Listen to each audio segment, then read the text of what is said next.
Hello guys, look, my hair's down again. Not for long, because it's really hot in here. Oh my god, yes it is. It is so hot in my room right now. But I am sitting on my bed, and I am ready to sit down and write. Last week I told you all that I was working on Camp NaNoWriMo, which I will have links to down below.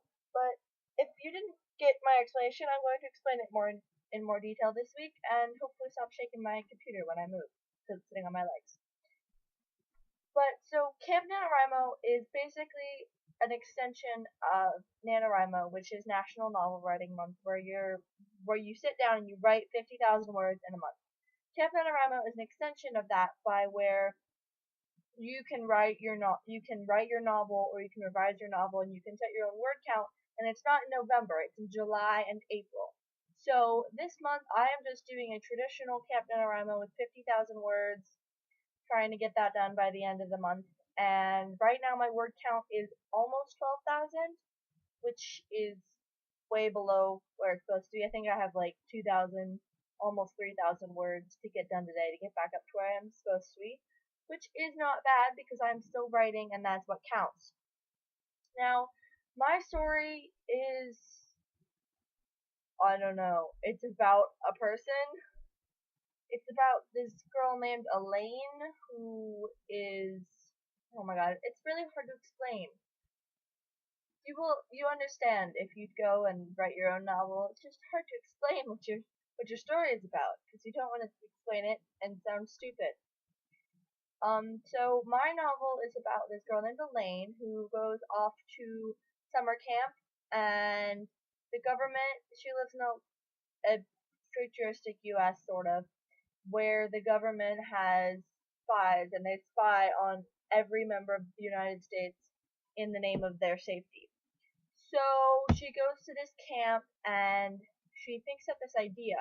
She's taking a class. It's kind of like Duke Tip. She takes a class in virtual reality, and she comes up with this idea, this wonderful idea of virtual reality and how to use the government's data that they have on everyone to create virtual worlds that are specific to that person. So her twin sister is there, and the government, basically using her idea, which is really awesome, they set up a system that does that. But they throw it together a little haphazardly, and they actually have to use human consciousness to do it, so they end up killing someone. Not gonna be able to you guys who that is. But, so, they finagle this thing out, and they want people to test it. So they send in 3 people. They want to send in, Karen, Elaine's twin sister, Suzanne, and then some other guy who I don't have a name for yet. But on accident, they pick Elaine. So Elaine knows exactly how the system works, but they send her into the system. Well, she gets stuck in a loop, and the system starts deteriorating, so, like, it's going to kill her.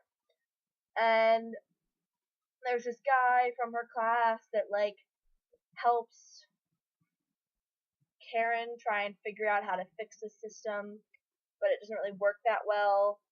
And they manage to get Suzanne and the guy out of the system, but Elaine's still stuck. So the person that they killed, who is close to Elaine, frees her and destroys the system in the process.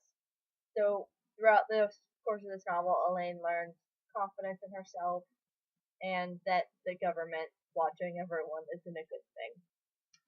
So that's pretty much plot synopsis of my novel, and I am going to go write it now. See you guys next week. Bye!